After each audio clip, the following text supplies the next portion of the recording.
മദീനത്ത് പോയി മരിക്കണമെന്ന് ചില ആളുകളും ആഗ്രഹിക്കാറുണ്ട്. ഞാൻ അങ്ങനെ ആഗ്രഹിക്കാത്ത ഒരാളാണ്. ഞാൻ ആഗ്രഹിക്കുന്നത് മദീന മുത്തേടത്തേക്ക് വരണം എന്നാണ്. മദീന മുത്തേടത്തേക്ക് എത്തിച്ചേരും എന്നാണ് എന്റെ വിശ്വാസം.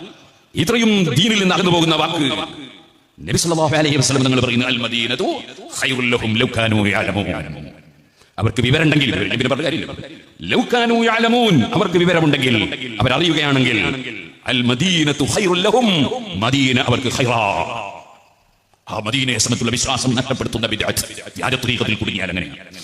മദീനയെ സംബന്ധിച്ചുള്ള വിശ്വാസം നഷ്ടപ്പെടുത്തുന്ന ബിദ്അത്ത് അത് തന്നെയാണ് വേറൊരു കൂട്ടർ മദീനത്ത് സിയാറത്തിന് കൊണ്ടത്. അറബികളെ പോലെ ഒരു വിഡ്ഢി സമൂഹത്തെ ആധുനിക ലോകം പ്രസവിച്ചിട്ടില്ല എന്ന് പറയാം. എല്ലാം കടുത്ത ബിദ്അത്തിന്റെ ആശയങ്ങളാണ്, വ്യാജത്വരീഖത്തിൽ നിന്നുണ്ടാകുന്ന ആശയങ്ങളാണ്.